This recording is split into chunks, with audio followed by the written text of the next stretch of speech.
Welcome to our viewing and listening public. My name is Rhonda Tagadiad, and I am employed with the Division of Tourism, Culture and Transportation as a lifeguard for 15 years now, and I also hold the position of Education Officer. With me also is my colleague, Sheldon Johnson. He is employed as a lifeguard for the past 18 years and also holds the position of Education Officer. As water safety education officers, we educate persons on how to remain safe at home and outdoors. The home involves where you live. It could also be where you might stay for a weekend holiday or some place you might visit with friends or family. At the home, especially when there are young children, toddlers, we have to be careful of anything that could contain water. Children gravitate to water. It's something they love to play with. So, for instance, the bathrooms, some toilets may be full with a certain amount of water that could become dangerous. Bathtubs, so we need to keep these areas closed, locked, so they have no access. Also, if you have blow-up pools outside, barrels, buckets, we want to cover these, secure them, and close all taps tightly so that the children cannot have access to them. As small children are top heavy, they may lean into a bucket of water and be unable to come out. So children need to be supervised at all times while playing. Even at bath time, they should not be left alone.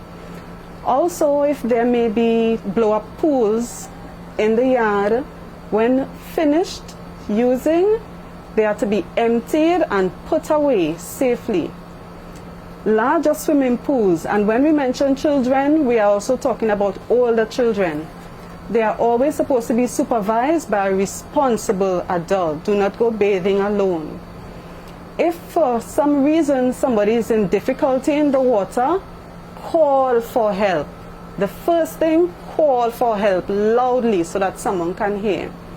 Also, along the sides of the pool, there may be a pool rod that can be extended.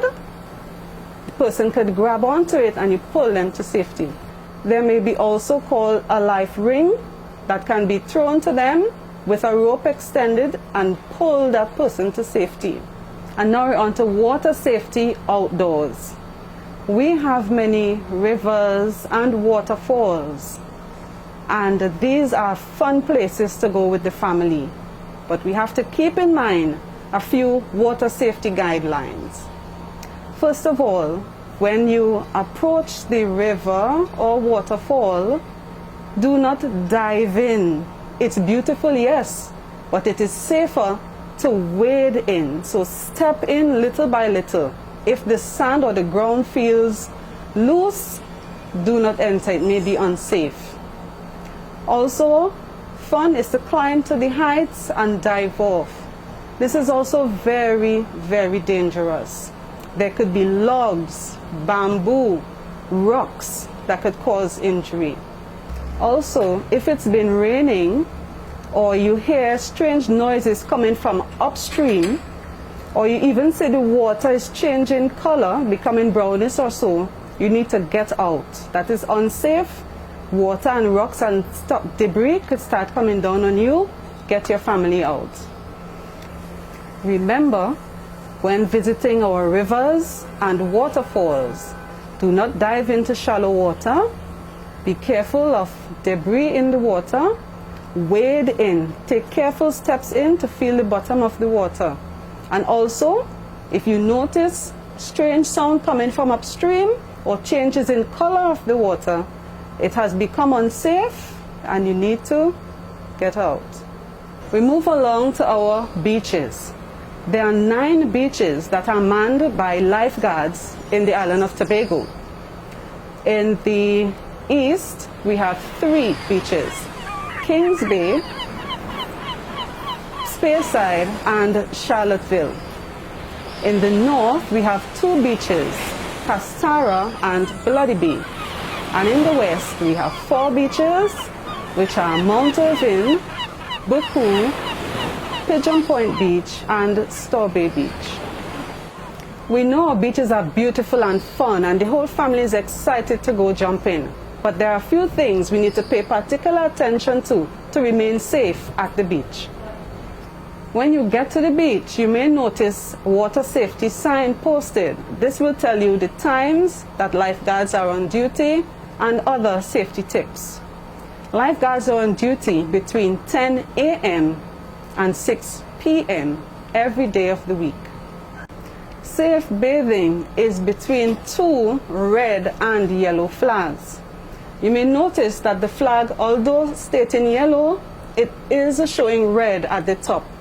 This shows that there could be some unsafe situation present that was not visible to the lifeguards, maybe something in the water or something that could arise, like some water condition may change. If you go to the beach though and you notice only red flags at the beach, it signifies it is not a safe day to bathe. It could be because of harmful creatures in the water, maybe jellyfish or Portuguese man of war. It could also simply be that the sea is rough with undercurrents and so. While at the beach, take note that a lifeguard is on duty, and we can identify a lifeguard by the uniform in yellow and red. Lifeguards also carry a whistle, and this whistle is for alerting the bathers. So when you hear the whistle, don't ignore it. The lifeguard could be calling to get your attention for some reason or to warn you of a potential danger. Lifeguards also carry a rescue device we call it a rescue can or a torpedo buoy. The torpedo buoy is used in case of a rescue where lifeguards will have to enter the water to assist somebody who is in difficulty. So the lifeguard will apply the strap over his shoulder, and as he enters the water and gets to the victim, we'll hand it over to that person, and we can actually have a number of persons holding at different points, so we can help up to probably about 5 persons at a time. And then that person will be towed back to safety on shore. In case of any incident or injury, we are equipped with also a first aid kit. So this contains things that we would need. So we have a trauma bandage.